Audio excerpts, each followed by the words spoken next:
നിലാക്കീറിലേക്ക് സ്വാഗതം. ഒരു കഥ ഇങ്ങനെയാണ്. ഏറെ പ്രതീക്ഷകളോടെ ഒരു യുവാവ് ഒരു ജ്ഞാനവൃദ്ധൻ്റെ അരികിലെത്തി തന്നെ ശിഷ്യനായി സ്വീകരിക്കണമെന്ന് അപേക്ഷിച്ചു.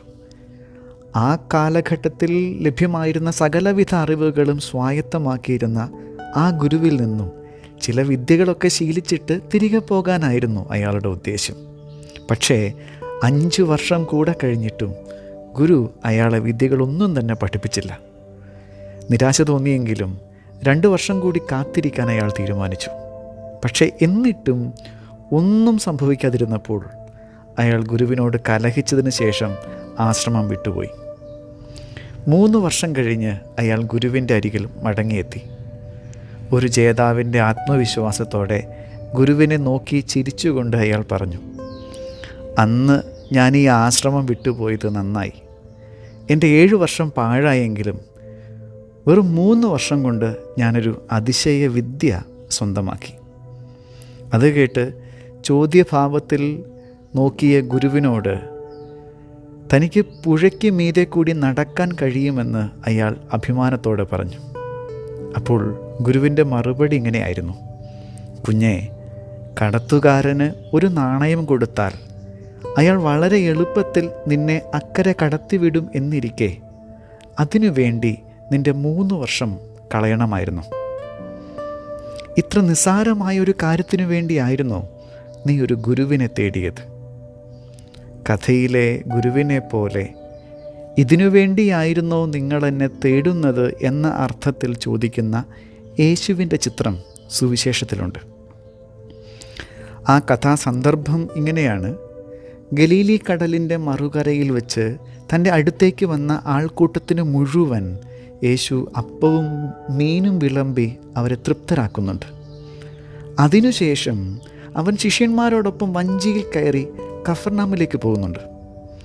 അവർ കരയ്ക്കിറങ്ങുമ്പോഴേക്കും ആ ജനസഞ്ചയം മുഴുവൻ യേശുവിനെ തിരക്കി അവിടെ എത്തിയിരുന്നു. തലേ ദിവസം അപ്പം ഭക്ഷിച്ച് തൃപ്തരായവരായിരുന്നു അവരൊക്കെയും. അവരെ വീണ്ടും കണ്ടപ്പോഴാണ് അടയാളങ്ങൾ കണ്ടതുകൊണ്ടല്ല, അപ്പം ഭക്ഷിച്ച് തൃപ്തരായതുകൊണ്ടാണ് നിങ്ങളെന്നെ അന്വേഷിക്കുന്നത് എന്ന് യേശു പറഞ്ഞത്.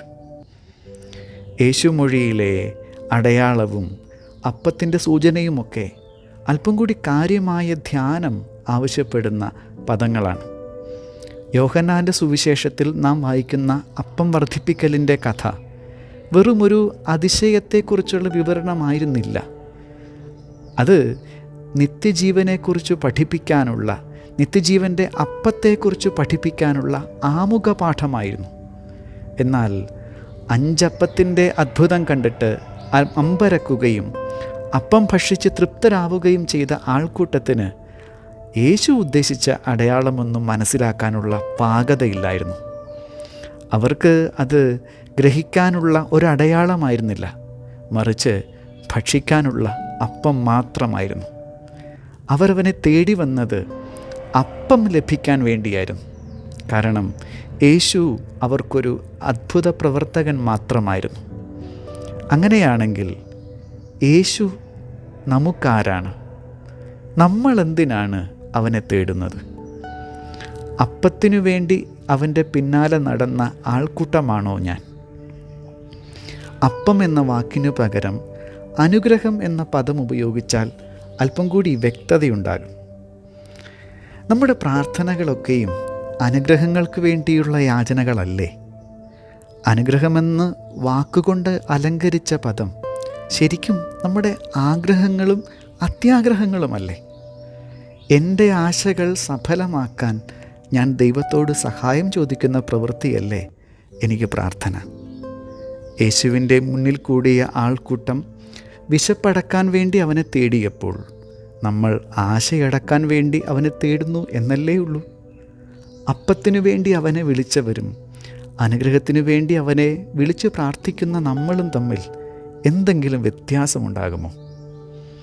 കടത്തുകാരന് ഒരു നാണയം കൊടുത്ത് അക്കരെ കടക്കാമെന്നിരിക്കെ പുഴയ്ക്ക് മീതെ നടക്കാനുള്ള വിദ്യ പഠിക്കാനായി ഗുരുവിനെ തേടിയ കഥയിലെ ശിഷ്യനെ പോലെയാണോ നമ്മളും? പത്രോസിനെ യേശു വിളിക്കുന്ന രംഗം ഒന്ന് ഓർമ്മിച്ചാൽ ഈ പറഞ്ഞ കാര്യം അല്പം കൂടി നന്നായി മനസ്സിലാക്കാനായേക്കും. ഒരു രാത്രി മുഴുവൻ വല വീശിയിട്ട് ഒന്നും കിട്ടാതെ ഇരുന്ന പുലരിയിലാണ് യേശു അവരുടെ മുന്നിലെത്തി ആഴത്തിലേക്ക് നീക്കി വലയിറക്കാൻ പറയുന്നതും കീറിപ്പോകും വണ്ണം വല നിറയുന്നതും.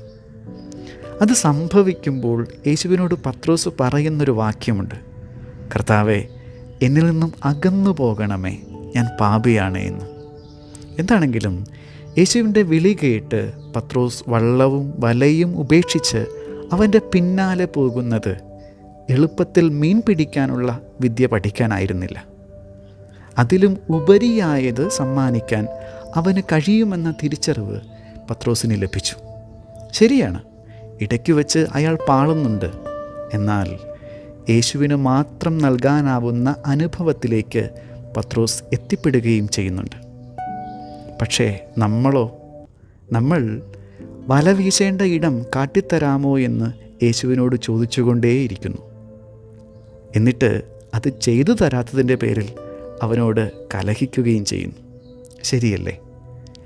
മഹത്തരമായത് നൽകാൻ കഴിയുന്നവനിൽ നിന്ന് അല്പമായത് മാത്രം ആഗ്രഹിച്ച് അത് നേടിയെടുക്കാൻ പരിശ്രമിക്കുന്നതിനിടയിൽ മരണപ്പെട്ടു പോകേണ്ടവരാണോ നമ്മൾ ദൈവത്തെ വല്ലാതെ അങ്ങ് ചെറുതാക്കി കളഞ്ഞോ?